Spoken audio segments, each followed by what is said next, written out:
Thank you. Thank you, friends, very much.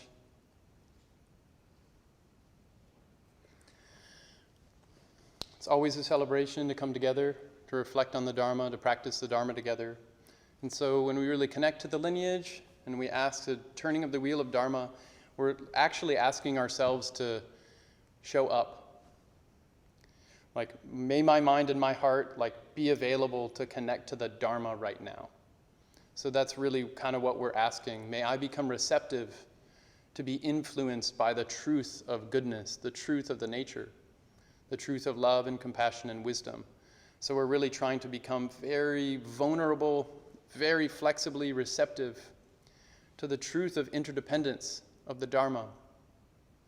And so in this way, Venerable Khenpo Rinpoche always teaches time and again at the beginning of every teaching, at the beginning of all their books, these three things we need to do to open our hearts and our minds to become receptive to the Dharma, to become a suitable vessel, to become able to have a single line of Dharma totally change our lives. There's always these three things. And with these three things, then everything we experience will be like that. Will be constantly reinvigorated by the truth of the nature of the Dharma. These three things are renunciation, which is joy and appreciation. The second is bodhichitta, genuine, heartfelt, courageous love and compassion for all beings. May every single being be free of suffering and the causes of suffering. May everyone realize their innate goodness, the innate goodness of everything, beyond all conceptual designation, and see this all the time, no matter what happens. And may I achieve enlightenment personally in order to help make this happen. This is bodhicitta, the ones courageous for enlightenment, the bodhisattvas. This is the heart of all things Mahayana, Sutra Mahayana and Tantra Mahayana. And then thirdly, more specific to Tantra Mahayana, when our mind actually rests in that awareness, this goodness of oneself, goodness of other, goodness of all situations and circumstances, when we really bravely allow ourselves to relax into that, then we have this, all of a sudden, our sense doors relax and they get vividly functional. All of a sudden we get enhanced. So what's that like experientially? The Buddha gave millions of tantras on this. What's the enhancement when we really recognize and let ourselves believe in our own Buddha nature, in the Buddha nature of all beings? Pure body, pure speech, pure mind. They're called pure perception. Our sense doors soften, sharpen, open, extend, relax, get invigorated. We see pure form, pure sound, pure speech, deity, mantra, dharmakaya. This is pure perception. This is foundational for every single Vajrayana everything. All three of these.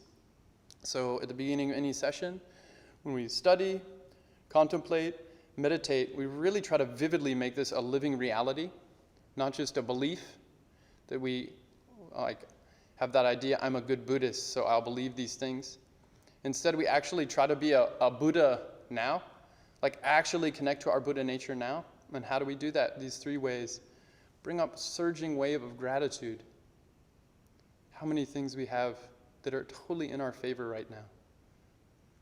And a surging wave of bodhicitta, genuine, heartfelt kindness, and just bravery.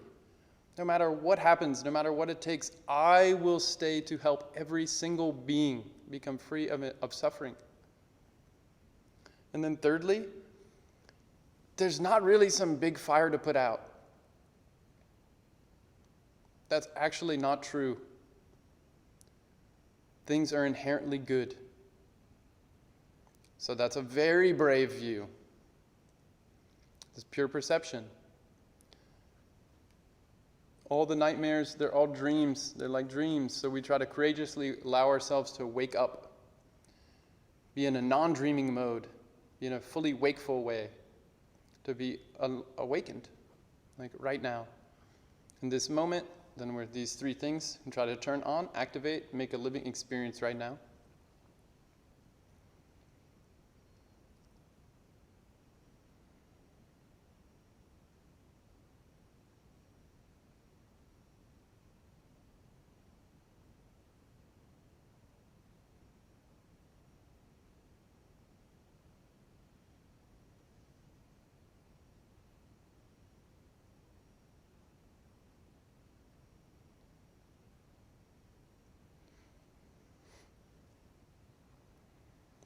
Thank you.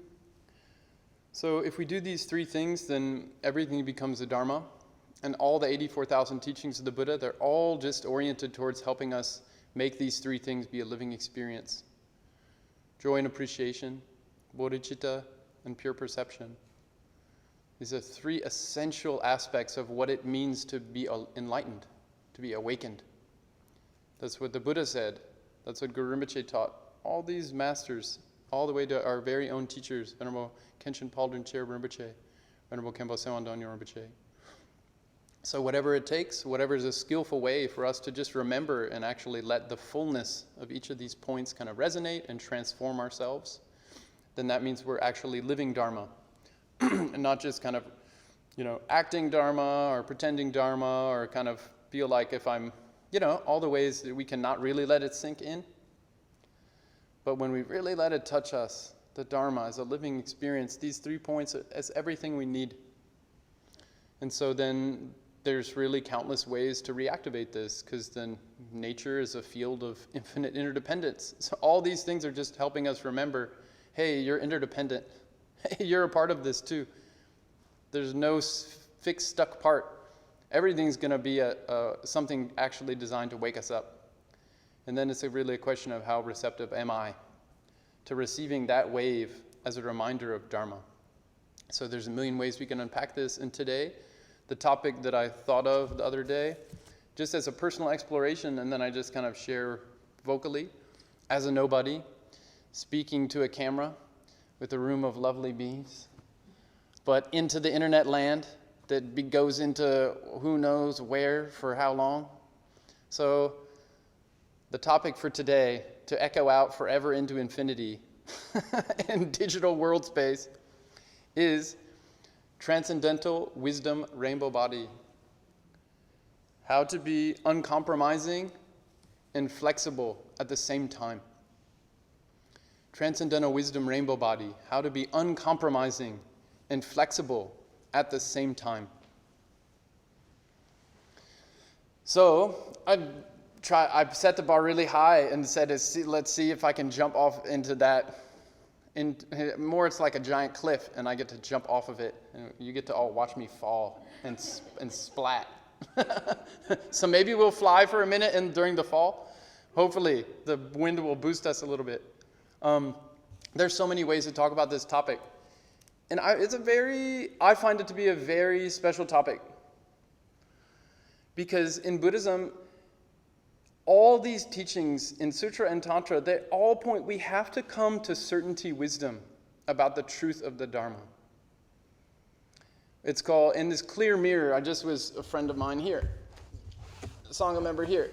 Ooh, this is my big stack of Dharma treasures for today.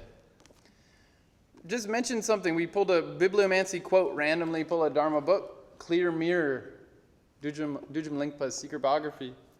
And it says this: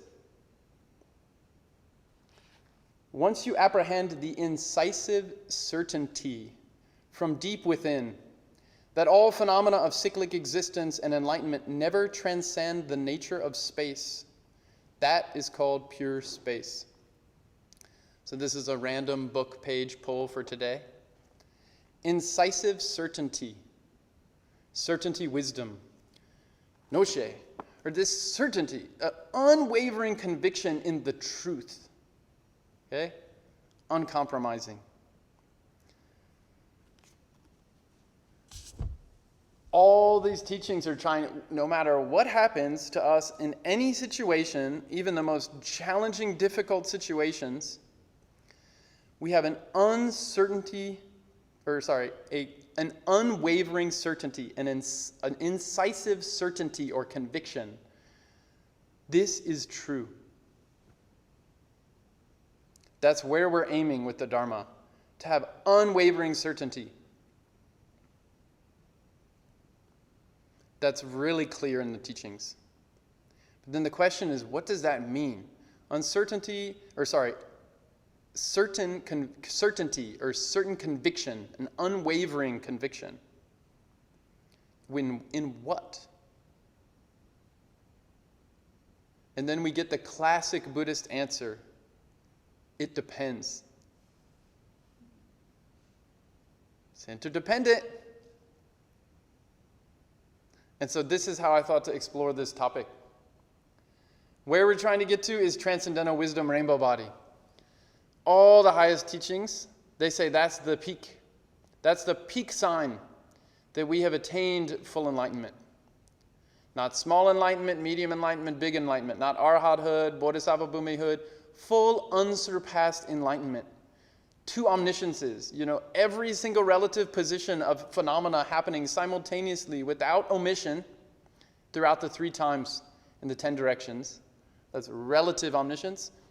And absolute omniscience. You see that the nature of every single part in that entire infinite, inexhaustible web of interdependence, cause, condition, and effect, you see the nature is the same all the time, without omission or distortion. That's absolute omniscience. An indication that this is achieved is transcendental wisdom rainbow body, like Guru Rinpoche, or the great master Vimalamitra. So this is quite a big topic. So as we ascend to that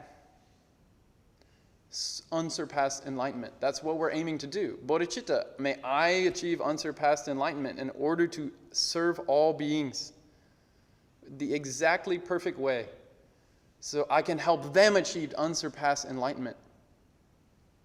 And then we can just keep helping each other until every single being is free of suffering and the cause of suffering. So along that path, if we see it as a path, if I'm in the mind state that sees myself not there, and then the transcendental wisdom rainbow body is where I have to get to, then in between is a path. If I'm in the mind state that thinks like that, then there's steps on this path. It's a sequence, right? This is a gradual approach to Buddhism. And that is always talked about in Nyingma school as the 9 yanas, the 9 vehicles, the 9 levels or stages of study and practice. And here's where we can get a lot of refined detail about what are we having certainty conviction in. Because every single one of those yanas or vehicles has a definitive view, meditation, conduct, and fruition. This has just been repeated so many times by the Buddha, Guru Rinpoche, Longchenpa, all these great masters. His Holiness Dalai Lama says, Mipam Rinpoche, His Holiness Dudjom Rinpoche, Venerable Khenpo Rinpoche, all these masters, they say these same things. These 9 yanas have a definitive view, meditation, conduct, and fruition, according to each level. So you ask a different level, what's the certainty wisdom? They'll say, this is the absolute certainty wisdom of our view. And everything else is the relative skillful means to help establish that conviction.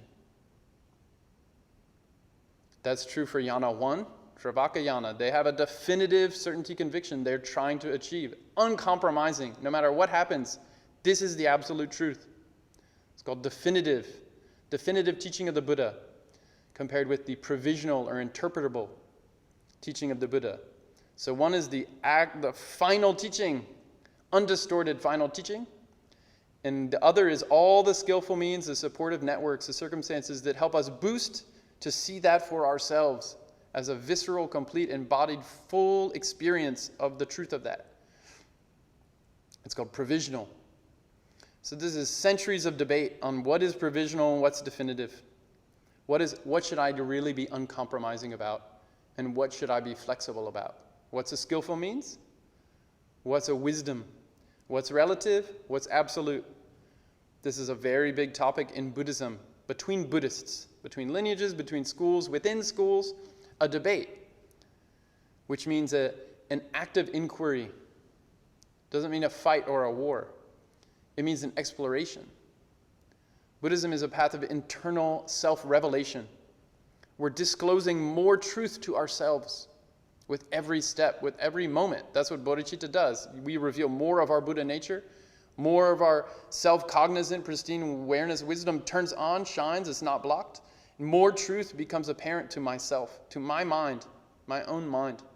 I become more certain. And what is that? My view includes more. And what is that like in terms of a scholar kind of way? All of a sudden I go to another yana, another vehicle. Now I'm in a new view, meditation, conduct, fruition. And it has a new definition of what's definitive and a new definition of what's provisional. And that goes all the way up until Transcendental Wisdom Rainbow Body, or the level of Dzogchen, Ati Yoga, the 9th yana, where they said there's no further to go. At that point, we're not talking about a path anymore, stages and steps and concepts and ways of refining definitions, things to remove or add. It's not talking in that way anymore. It's a completely different mode. We're not talking about conditioned mind, duality mind, trying to refine concepts anymore. It's talking just about wisdom awareness, seeing clearly with 2 omnisciences. Stably, uninterruptedly, all the time, every single moment. Just so Bodhichitta, that just means Bodhichitta is on all the time in a Sutra Mahayana perspective. So there's so many ways to approach these. And so that's kind of the general container of holding that I'm holding this, what's uncompromising and what's flexible. What's a certainty wisdom? And what's a skillful means that supports us, my own mind, my own heart, to self-recognize that wisdom with certainty. And so there's layers or levels or openings, unfoldings, further disclosement, more expansive revelation, a bigger aperture of more cause, condition, and effect that I'm including. There's a lot of different ways to talk about this. But that's kind of what we're talking about. And so one more is like a shout out. This is a new book my wife Amanda gave me recently, and I'm like deliciously enjoying it. Notebooks of a Wandering Monk. This is like Notebooks of Venerable and Machi Ricard. I was like, I just more or less wanted to mention this because it's a new book and it's really like, juicy stories of his life with all these great masters. But then I had to make it relevant to talking today. So page 241, he says, as our dear departed friend, the neuroscientist Francisco Varela once told me, the best attitude is to leave the door open to new answers on the question of the nature of mind. The best attitude is to leave the door open to new answers on the question of the nature of mind. So this is an open door inquiry. This is a personal exploration. That's why in Buddhism, debate, study, and contemplation, they're all analysis, an analytic method. Analysis means to loosen or set free. This is again and again repeated by the great Buddhist teacher Elizabeth Matis Namgyal. To loosen or set free, that's the function of analysis. To open the aperture, to open the door of my awareness, my heart. So I feel more, I see more, I include more, I see things more clearly. So it's not actually just a question of quantity, more, but it's actually quality too, more clearly. So both more and clearly. So without that, then the Dharma just becomes fundamentalism. It's not analysis, it's just belief. Just another blind belief. It's not liberative in that case. It may be really wholesome and healthy and oriented in the right direction, but it won't be liberative. Because in the end, beliefs aren't liberative.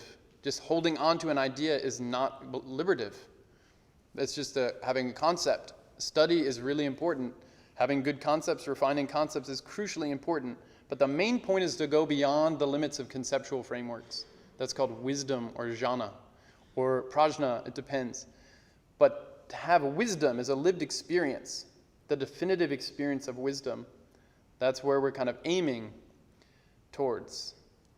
So analysis. What's definitive, what's provisional, what is flexible, and what is uncompromising? In Rinpoche's book, Uprooting Clinging, commentary on Mipham Rinpoche's Wheel of Analytic Meditation, page 58. I think I've read this before, but it's really, I think, very helpful for me. Each aggregate, form, feeling, perception, mental formation, consciousness, each aggregate, this is like core Buddhist teaching. Each aggregate appears like the reflection of the moon in water, a mirage, or a banana tree. In each case, there's no essence, no solid existence. They're all based on impermanence. They exist in a momentary and changeable state. This investigation leads us to the conclusion the world of experience is an illusion. And since this world is an illusion, there's no need to be attached. Attachment and clinging are foolish, unnecessary, and unwise. If the world consists of nothing but the five aggregates, and they have no more reality than a reflection of the moon and water or a mirage, then all attachment must also be based on illusion. Maintaining awareness of this nature is the practice of meditation. The result of a thorough and focused investigation is the development of definitive understanding. The perfect understanding we gain through the use of this mental analysis isn't something we need to believe in. This awareness is certainty wisdom. When we meditate in this way, using this analytic meditation, old habitual patterns will continually activate clinging and attachment. But if we maintain the meditation, we'll clearly see that even birth and death are illusions. Birth and death are just habitual patterns.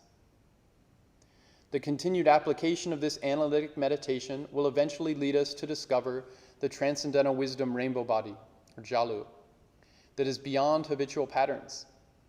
In the Dzogchen teachings, there are many stories of how great masters developed such an elevated realization of the transparency of reality, based on their realization of the empty, illusory nature of everything, that they could move through material objects.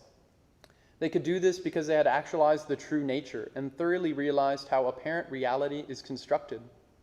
The Tibetan phrase for the relative truth of how things appear is kunzop dempa, or samvrita satya in Sanskrit. The literal translation of this is the truth that is completely superficial, artificial, or unreal. Relative truth. The process of investigating using this technique of analytic meditation is so important because it establishes a foundation upon which there can be proper development. Without it, even if it appears that we're progressing, there will be difficulty later. Any progress made without this foundation will eventually collapse. The definitive understanding, or the view established by analytic meditation, is to not be attached to any aspect of reality. Arriving at this state of awareness that is beyond attachment causes us to perceive everything as being in transit, moving, changing, and only manifesting on a temporary basis. From this point of view, it becomes also clear that when we no longer have attachment, anger will not develop in us. This is one of the principal understandings of Mahayana Buddhism. Renunciation doesn't mean being completely removed from the world. It simply means being detached. The Buddha left his royal palace to go into the jungle and meditate. That is one form of renunciation. But the more profound meaning of renunciation is having non-attachment that avoids clinging to worldly activities. Having no attachments is a much deeper form of renunciation than simply separating ourselves from objects of attachment. The whole idea or focus of renunciation is to attain a clear understanding of the state of non-attachment. When we have no attachment to worldly activities, the ideal of renunciation is realized. Then we can find enjoyment in every experience. So if we actually stabilize non-attachment, the result is we can enjoy everything. Not that we enjoy nothing, which is quite a big difference.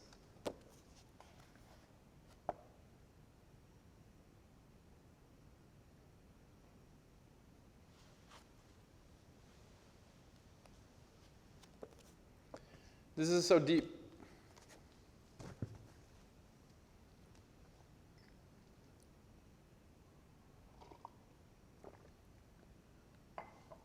Okay. Great. So we're doing this big, quick, fast sweep of 9 yanas. So I'm going to sweep fast. But it's good. It's good to do. Without what I found is that if we don't have some basic fundamental frameworks, then it's so easy to get lost in the maze of Tibetan Buddhism. And we've so kindly received these from great masters like Mipham Rinpoche. And Venerable Khenchen Palden Sher Rinpoche, Venerable Khenpo Tsewang Dongyal Rinpoche, this is one of the main lineages they hold, the scriptural lineage of Mipham Rinpoche. Ken Rinpoche said this very clearly. So Mipham Rinpoche taught these essential frameworks very clearly, these 9 yana frameworks and the 4 philosophical schools. We need to have some of these basic bedrock teachings so that that's as a firm foundation for our analytic meditation. So then when all these old or hidden subtle habitual patterns come up, then we don't break or we don't also tighten and shrink. then we can like have a basic way of framing and holding, so we have enough kind of space in the room. So the object of attention, this big arising kind of like distracting, old habitual pattern comes up, and that object doesn't fill up the whole room because we have more space than that because it's being held in a much bigger frame. So these are big frame discussions. So the 9 jhanas, there's always a relative and absolute truth. This is according to Mipam Rinpoche. On relative truth, it's always subdivided into pure relative truth and impure relative truth. Pure relative truth is where tantras begin. Impure relative truth is sutras. So if we look at impure relative truth is then subdivided into 2. Valid impure relative truth and invalid impure relative truth. Valid impure relative truth is how a sentient being sees something in a way that helps them get to pure relative truth and absolute truth. Invalid impure relative truth is a sentient being using a belief that just helps them stay more in samsara. Just a belief, it's just not helpful. It's just another layer of karmic habitual obscuration that makes us more closed off to being receptive, to being changed, influenced by the Dharma. So then we're talking specifically, there's these 2 types. There's sentient mind that has beliefs and concepts that help it wake up and be free, and that don't help it wake up and be free. So in the category of the invalid, impure relative truth, sentient stuff that just doesn't help, there's 4 types. This is in Guru Rinpoche's Garland of Views. 4 general categories of what seems definitive to each of these views. See if you can relate to it. I definitely can relate to all 4. 1, materialism. What's materialism basically? Technically, according to Guru Rinpoche, why is the sky blue? You plant the seed, it grows into a thing. Someone asks you those questions. The materialist is like, this is boring. I'm going to go watch TV. Those questions just aren't interesting. It's just what's happening right around me. This is called materialist. Cause, condition, and effect is just not very interesting. Materialist. Hedonist. Second, why is the sky blue? Why is good things happen to bad people, bad things happen to good people? It's kind of interesting, but I'm really probably trying to do what feels good to me right now. So hedonism is mainly trying to make this life pretty much not just nice, comfortable according to what they want. And those deeper questions about cause, condition, and effect, maybe it sparks a little something, but not much. They're more interested in just having a good time. I can totally relate to that too. Again, what's on TV? They don't even say TV now, Netflix. They won't even say Netflix now, they say metaverse. And they won't even say, I'm watching it. They'll be like, which world system are you in the metaverse? But anyway, it's about to get really weird. Third, nihilist. Nihilist, they believe in cause and condition and effect only as far as they can see, hear, touch, taste, and think. So they'll believe in cause, condition, and effect, but only so far as a gross apparent reality. The more subtle levels of causation that might be there, they don't believe it. Got to see it to believe it, right?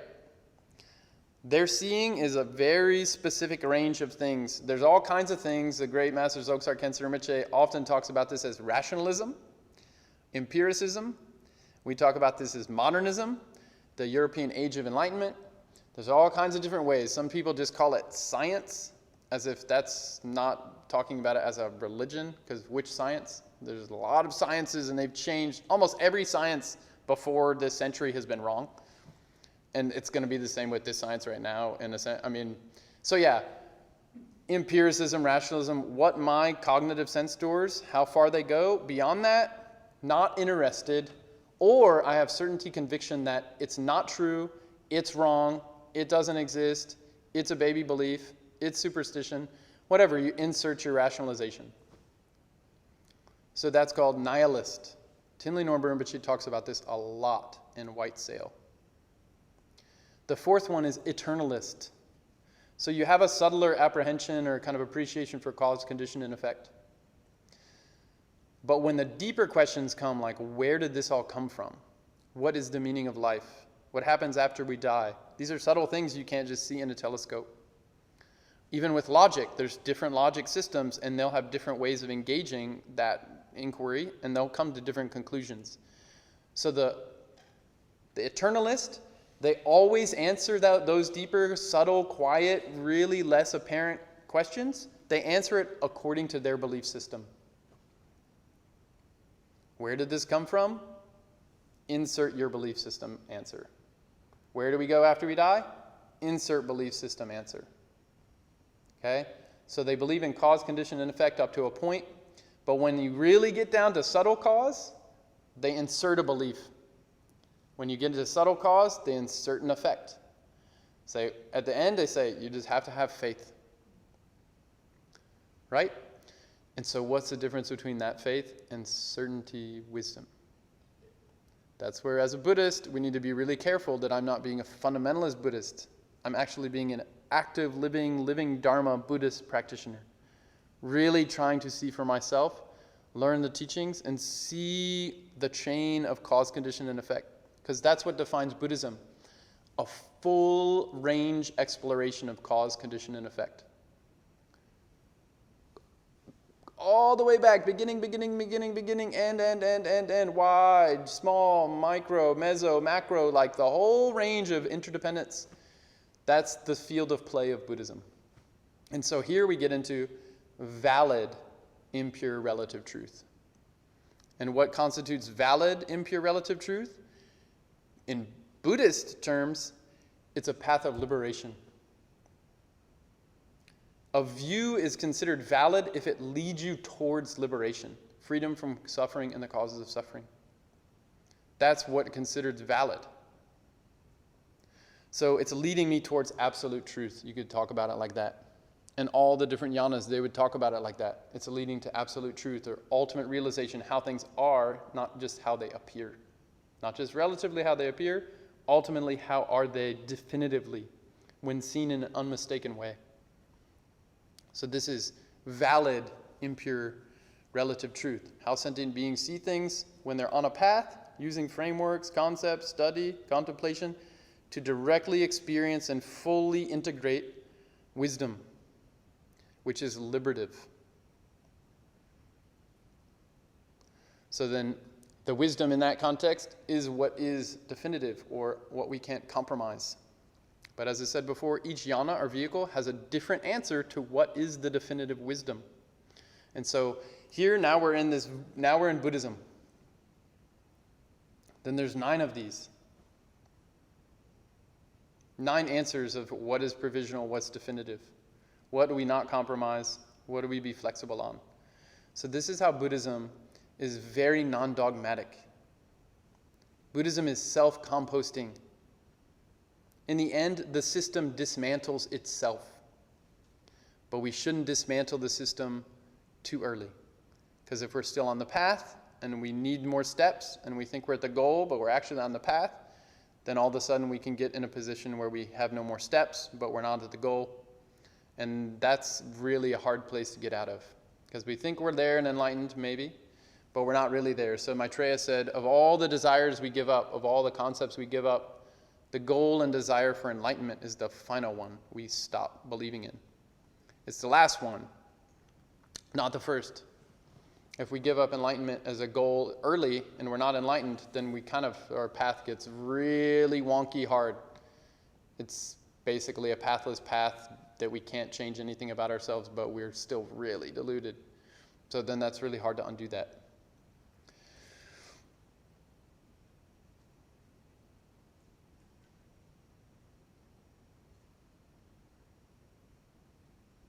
Great.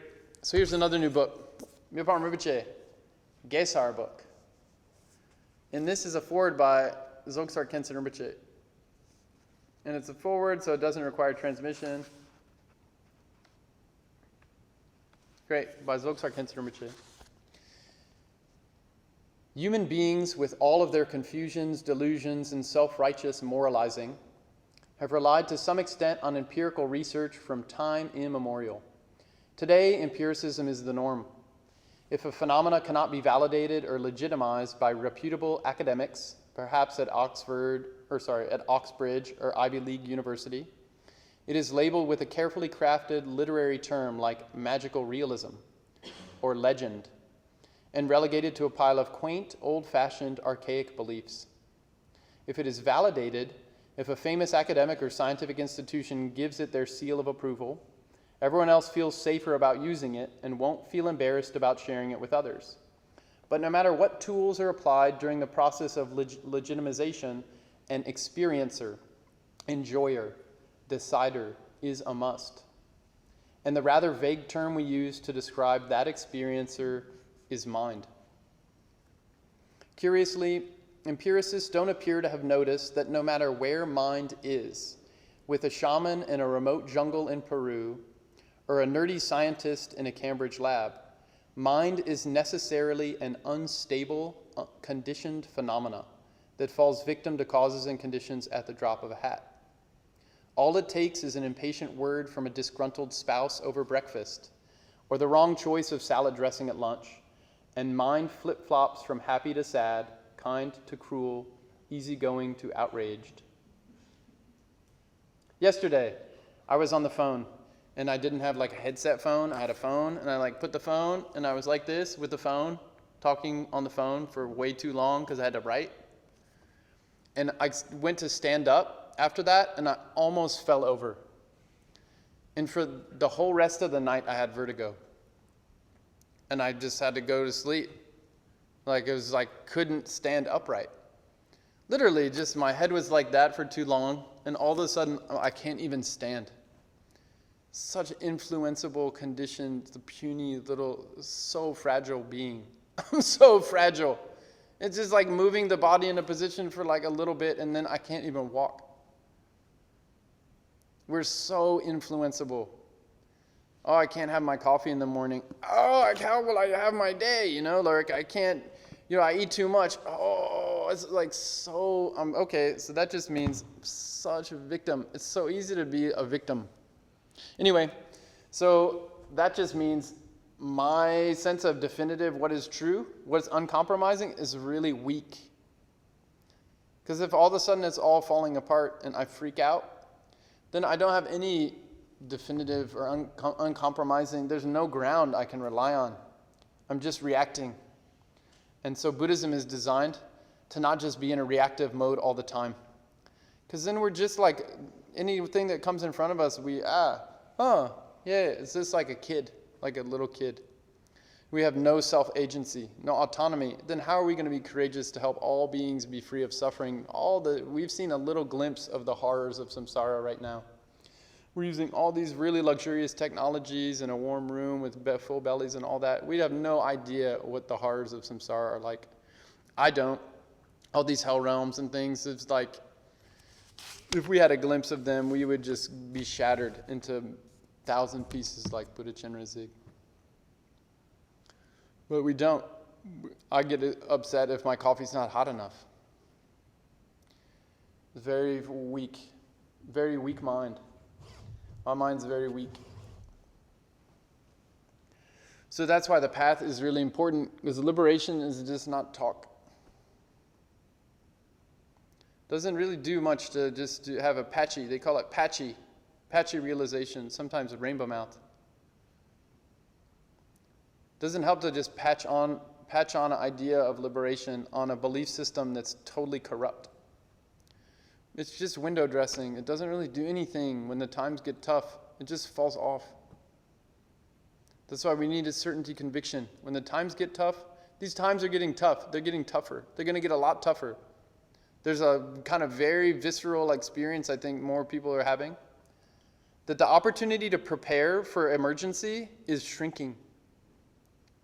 Now it's getting to be emergency. And in a lot of places in the world, they're in the emergency already.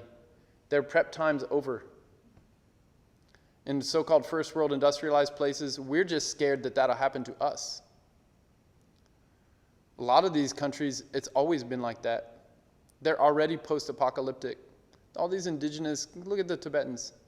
They're already in post-apocalyptic times. They're not waiting for the world to end. Their world ended. It was crushed. But look at them, how courageous they are, how forgiving. They're still bodhicitta. They still care. They're still so curious, so kind. Look at what that system of liberation is doing for them as a people. As millions of people, different people, totally different people. It's not just homogenous group, same person. This is so varied people. How resolutely confident and courageous this path of awakening is for them as a general culture. It's really just astounding that such a culture in the millions exists. When we're trying to think about, how can we deal with these big meta crises and all these large-scale problems and all that? There's already been cultures for centuries where you have millions of people intentionally go out of their way to not kill bugs. This has been figured out. Look at the Jains. This is not some, just because like a lot of tech bro, white investor guys haven't recognized or heard about bodhicitta, doesn't mean it hasn't done here. There's cultures that are grounded and based in bodhicitta for centuries now. There's all these books, millions of tantras on bodhicitta. How do you design a culture of enlightenment culture? They've been doing this for centuries. And now we're going to rely on Mark Zuckerberg to figure it out for us? Good luck with that. Good luck. He's not going to figure it out. Bodhicitta is the answer. With all these things we experience, bodhicitta is the answer. You have electricity, bodhicitta. You don't have electricity, bodhicitta. It's the answer. This is the one universal answer. This is the definitive truth. This is the uncompromising, unwavering thing. And so all the 9 jhanas are just teaching on bodhicitta. Relative bodhicitta, absolute bodhicitta. Then the super whirlwind for philosophical system, if we go from flexibility to uncompromising, relative to absolute, what do we need to be skillful about? What do we need to be clear and unwavering about? 1, first, the root cause of all this troublesome samsara is the sense of me. I'm the most important thing in the whole world. I'm the same me today, and I'm better than you. That's the root cause. First thing to do is recognize the selflessness of that. It is an interdependent, condition, dependently arisen mere appearance. It's just aggregates. These multiplicity of things coming together and aggregating, and we falsely think that that is a singular me. That false reification, the false kind of like illusory, artificial glazing over of all the nuance into a sense of me that's more important than everyone, that is the thing that has to be definitively recognized in the Shravakayana. For the, what's it called? Vaibhashika school, exposition school. Relatively, everything's dependently arisen. Ultimately, I am selfless. There is no fixed me. And what do they call that? They're irreducible dharmas.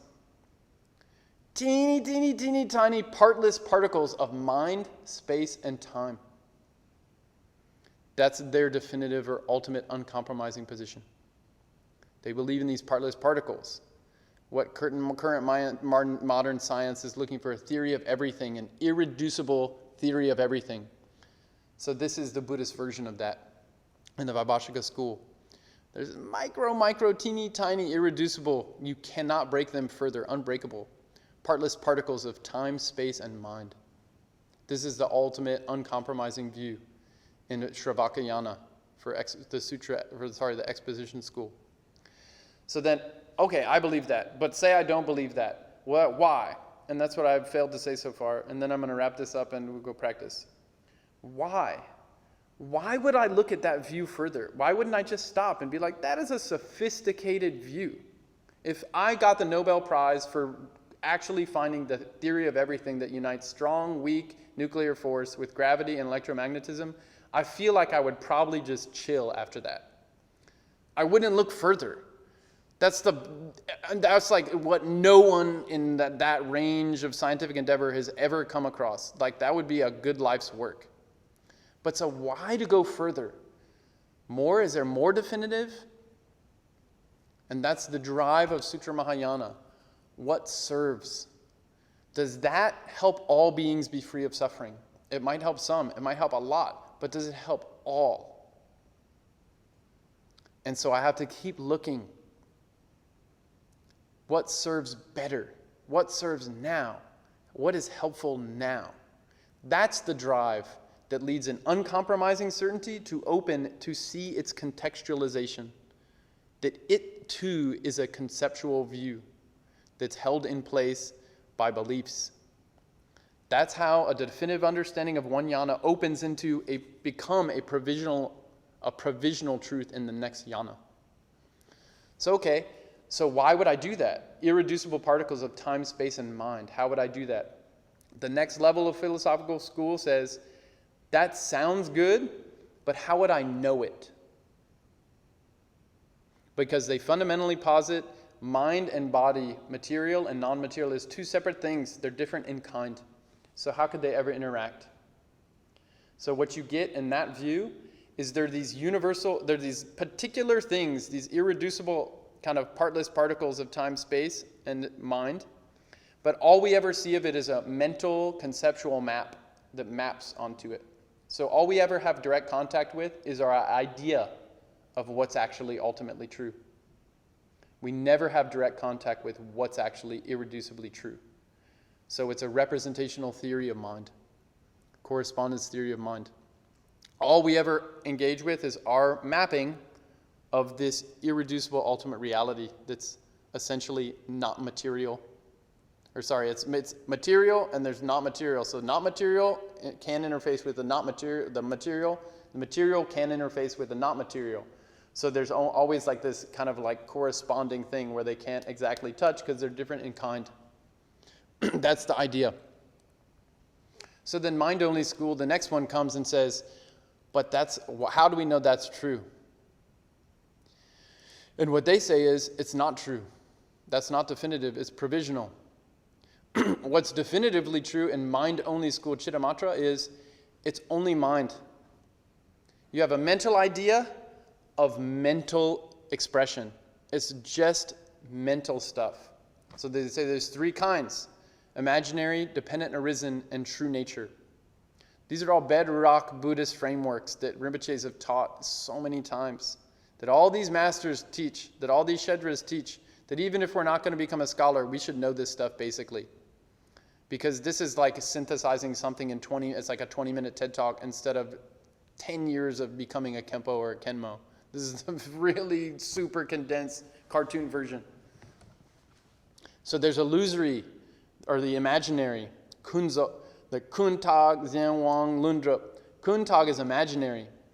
Zhenwang is dependent origination, dependently arisen, and lundrup or yundrup is true nature. This is mind-only school formatting.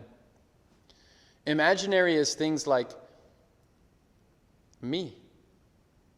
They say it's a complete fiction. There is no referent in reality that corresponds to that. It's an utter fabrication. They say it's like a horn of a rabbit.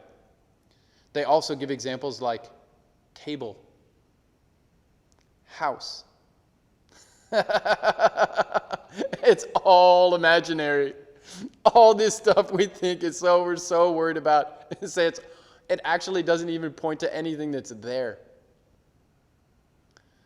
So Buddhism's deep. So then what's next? Dependently origination.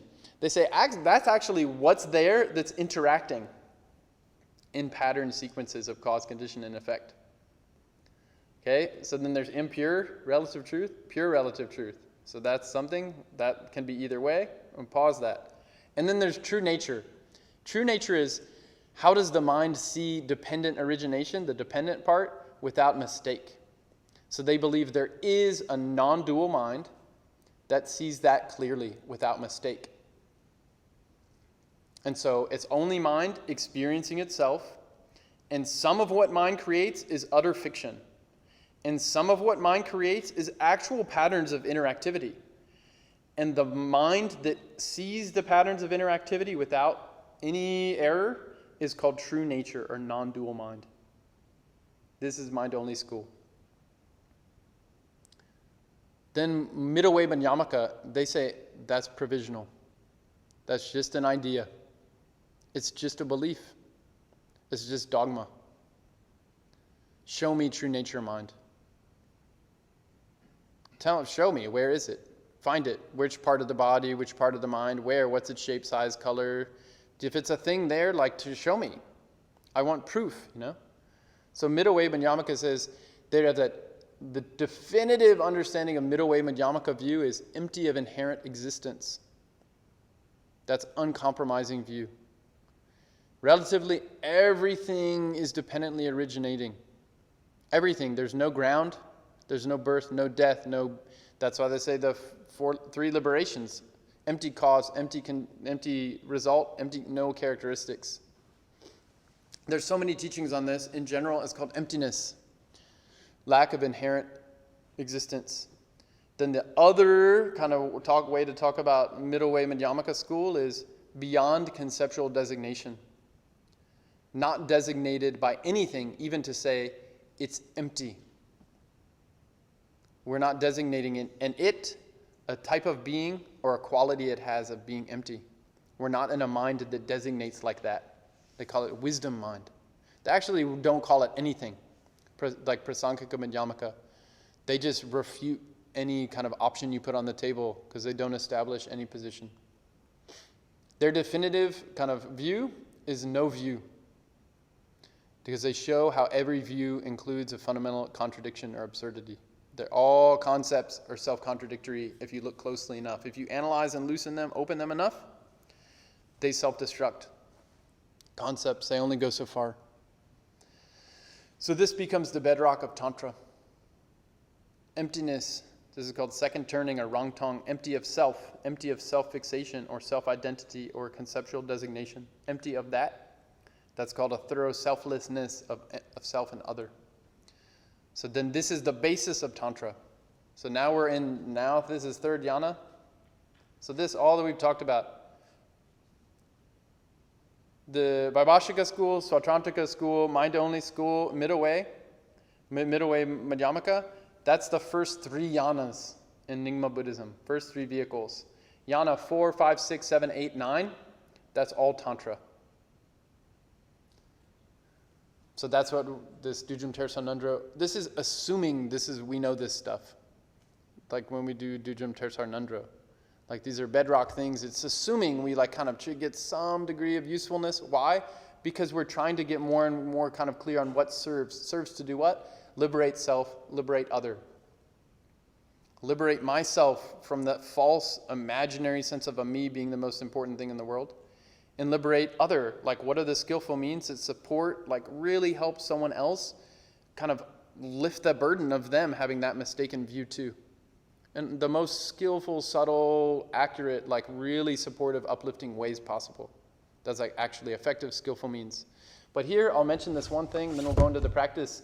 This book is amazing. Douglas Duckworth. Tibetan Buddhist Philosophy of Mind and Nature. Douglas Duckworth is brilliant. He's like Mipam Rinpoche scholar. It's crazy how smart he is in terms of synthesizing all these things. So I'm really so impressed. He's just amazing. And he's really overlooked because he's so quiet and humble. He's a student of Chökyi Nyima Rinpoche. And he's so quiet. He's like a soft, quiet practitioner, which means he's like more reliable. He doesn't have I don't think he has a web page or anything. Yeah, good. So here's one. In this book, 129, the central place of embodied personal knowledge here as an active living truth contrasts sharply with the modern ideal of disinterested knowledge or impersonal, faceless facts. Indeed, for Buddhists, transformative knowledge is the most important kind of knowledge there is. The supposition that valueless, dead ideas, static truths, are the only real truths there are is what Donald Evans has referred to as the dogma of impersonalism. He characterized impersonalism as the dogmatic rejection of any claim that requires personal transformation to be adequately understood and appraised. Moreover, disinterested impersonal facts are arguably never completely separate from personal interests and values.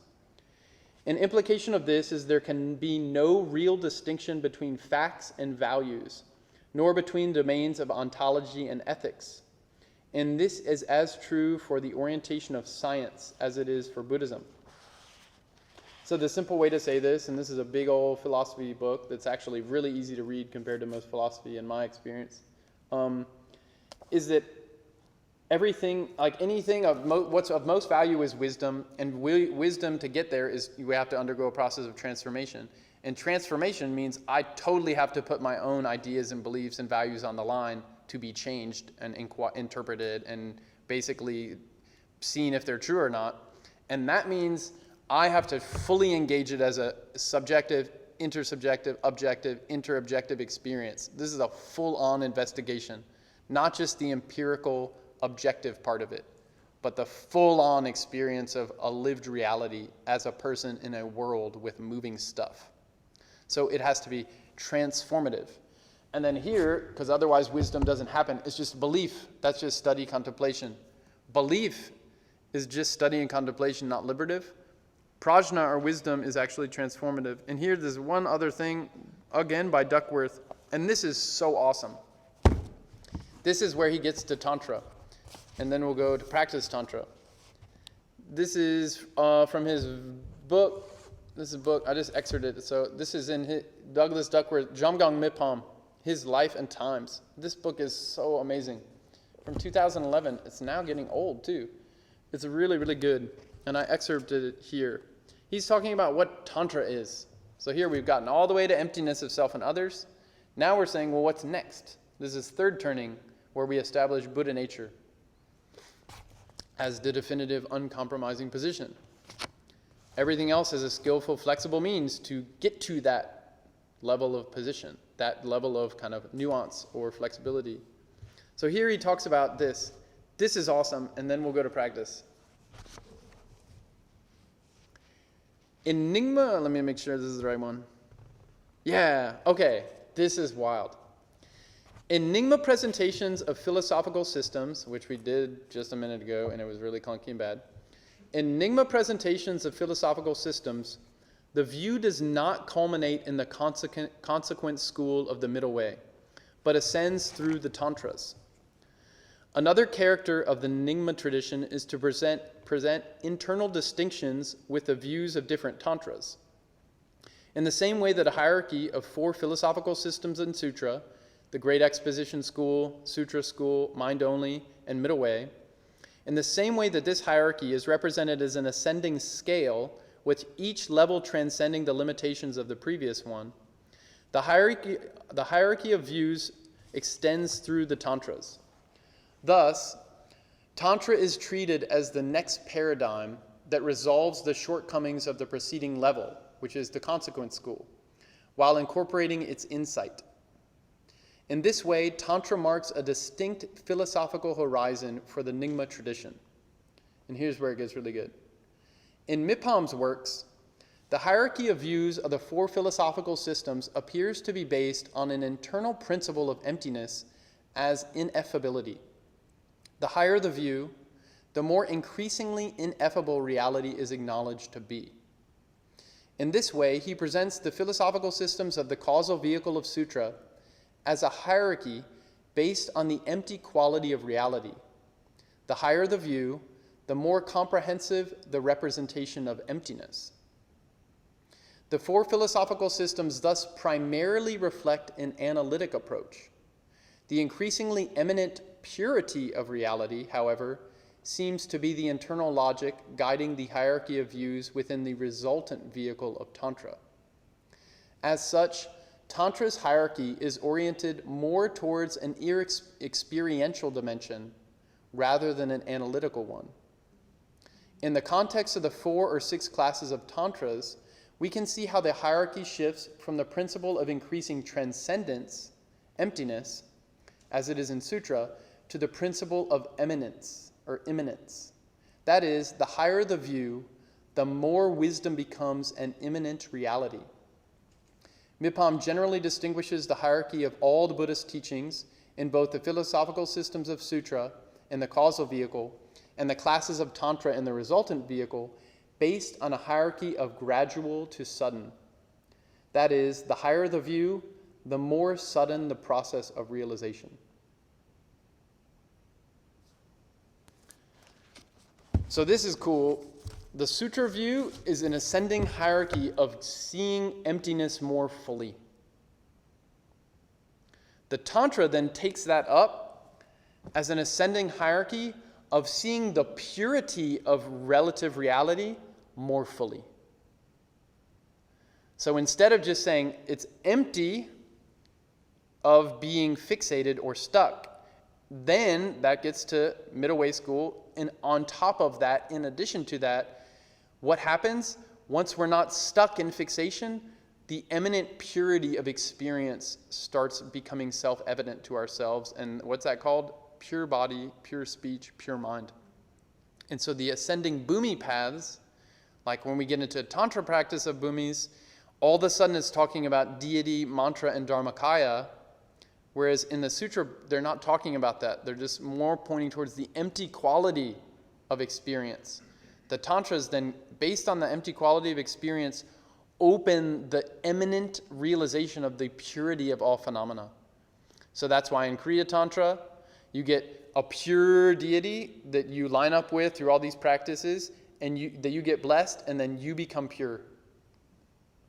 And then in Upa, you're seen more as like the deity's an equal to you, but you have to still line up to the deity, which is pure. You line up, and then you're pure too. And then Kriya, Upa, Yoga-yana.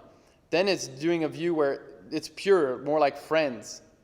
Like you're not seeing as a hierarchy of like they're pure and you're not. You're seeing it as I'm pure, you're pure, but you still have to do these ascetic practices to establish that view.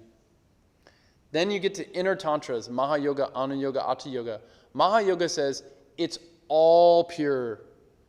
Form is pure, sound is pure, space is pure. And that's when they start talking about deity, mantra, and dharmakaya. This is a creation stage, visualization practice. This is where it's emphasizing a pure mandala. I'm a deity, everyone's a deity, doing enlightened activities. Then Anuyoga deepens the purity. Not only is outside pure, my whole inner system is like nested matrices of enlightened mandalas of deities doing deity activities.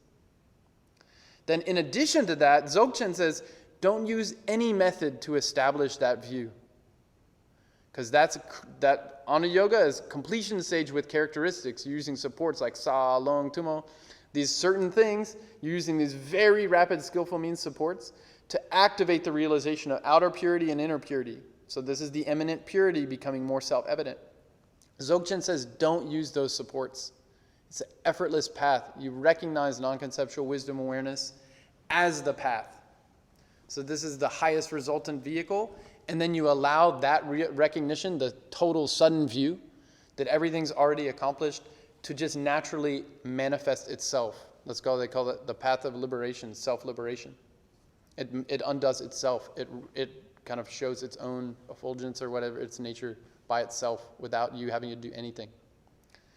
So that's the definitive view in Dzogchen. And then as a final note, that Dzogchen definitive view means it includes all the sub-views.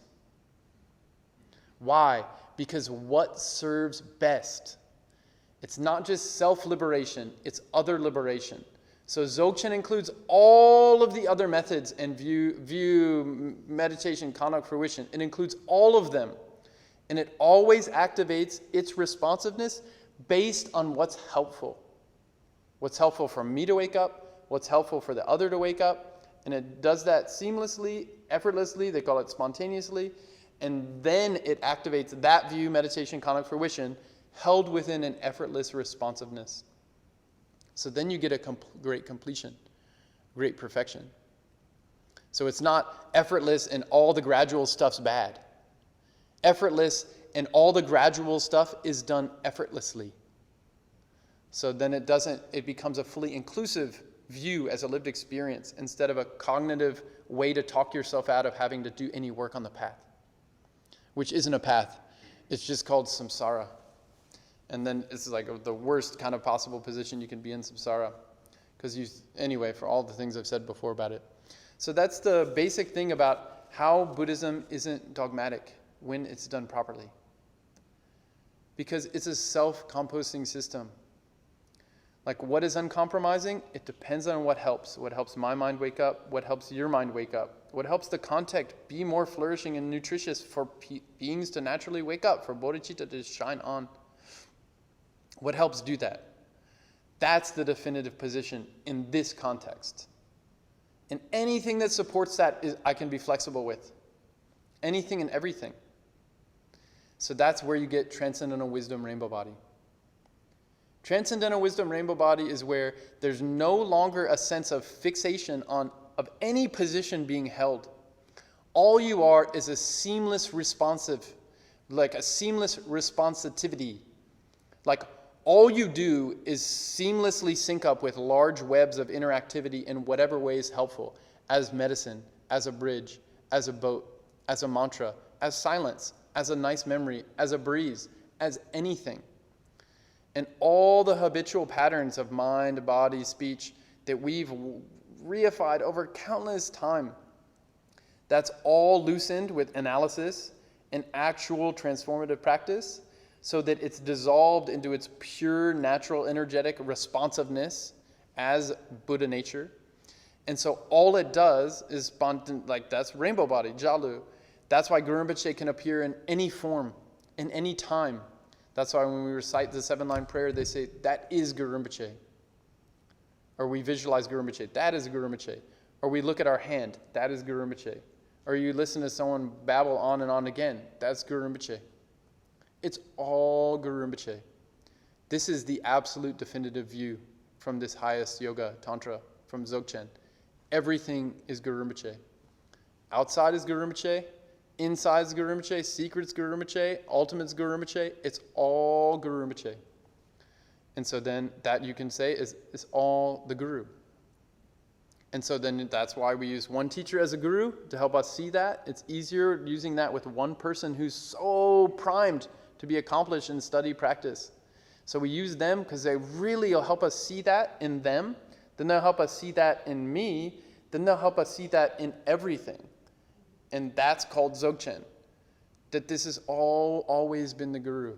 And then we spontaneously start we support beings to help them see the goodness is everywhere.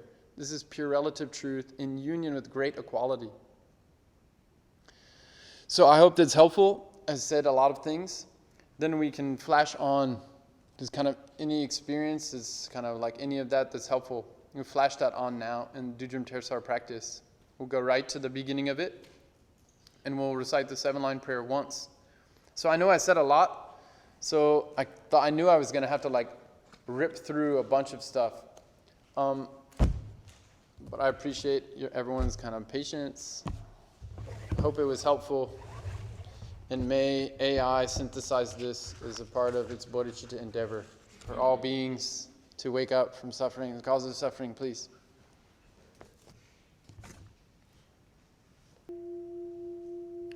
Thank you all. Thank you. Thank you all. Thank you. Thank you.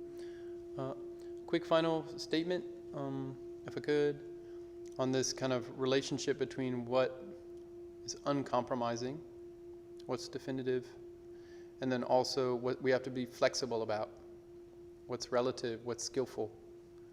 Then definitely, in terms of these highest teachings, Dzogchen, and talking about Transcendental Wisdom Rainbow Body, we have to come to the uncompromising certainty wisdom of the true nature of our mind. We have to. That is something we have to get certain about. And anything that supports that is a path. And so we get personal instruction from a teacher, any yana support that works as a coherent ecology, ecosystem, view, meditation, conduct, fruition, Anything that boosts that realization is a supportive structure, and we should be flexible with what is skillful to help us do that. Why? So we can be available to help other beings skillfully, flexibly, with what actually helps, not with what we want to help, but what actually helps, what serves. So it's really, it definitely comes down to what we have to really have certainty about is the true nature of mind, regardless of what's happening to us. That's something we have to get definitive about. And it's clear in all the tantras, Guru Yoga is the essential method to bring about that realization swiftly. That's a non-negotiable technique. All the tantras say that. All the Dzogchen teachings say that. Connecting with the heart essence of the Guru is the embodiment of all the Buddhas of the 3 times. That is the swift path of Dzogchen. So that means we're seeing the Guru as Transcendental Wisdom Rainbow Body. We're seeing the Mandala that we're a part of as Transcendental Wisdom Rainbow Body. This Guru Yoga activates that view. So we can really more quickly, more thoroughly, more comprehensively integrate that view to all the aspects of our being. So that's kind of where the pinnacle, that all these kind of views of kind of provisional and definitive, they all get to that. Of the various different 8 practice lineages, they all come to that point. They agree on that. And then as a secondary comment, in terms of Wisdom Rainbow Body, this is more, I just thought I should throw it in because the topic's so big and I don't know when I'd come back to it. There's oftentimes a lot of kind of philosophical nitpicking over, well, just exactly is, what's the subtlest level fabric layer of reality in the bardo when it's not conditioned, and how does the true nature express itself, and is it red or blue, Is it 2 arms or 4? Is it man or is it woman? Is it multiple or is it singular? Is it all that stuff? There's so many discussions on that. And there's a lot of tantras that make a lot of statements about that. But I've been in the room when people have asked that kind of question. In the bardo, after we die, and the duality mind hasn't turned on yet, and all these appearances start coming, sounds and beams and lights and shapes and colors and all these things that they're talked about in the tantras in so many ways. Peaceful, wrathful deities and 5 dhyana Buddhas and all these things. What does it have to look like? What is the definitive way that it will definitely look like, regardless of culture, epoch, time, gender, class, language, all that stuff, regardless of all that? And always in the room, the teacher laughs. Because it's at that level, it's flexible. It keeps being flexible. There's no ground. You look in Vajrasattva, what's in Vajrasattva's heart? Another Vajrasattva with a different color. What's in Vajrasattva's heart? Yamantaka. What's in Yamantaka's heart? A whole mandala. It just keeps unfolding. And if we try to get too tight around trying to have a definitive thing over a certain relative expression, then it usually means we're kind of obsessing over a detail that's preventing us from connecting to practice, actually. And at the same time, there are very specific patterns of pure relative truth. You can't just mix and match them. The tantras are also super clear on this. Once you pick a game, an arena, a certain way, a certain mandala, a certain type of Pure Land, the features lock in, and they're interdependent and they change, but it's definitely specific features. It's not just a amorphous just gelling of any pattern, anything. It's not chaos. It's very specific, pristine patterns. If you zoom in on any one pattern, it opens up into a whole other universe. But before you zoom in, it's very patterned because it's pure relative truth interacting. So it's very precise, and then it opens into more precision, and it zooms out into more precision. And so we have to maintain that flexibility when we're trying to really definitively hold a certain point. We need to hold it, but hold it lightly. So that's the final thing. Thank you all so much. It's always a pleasure. Thank you. Thank you all.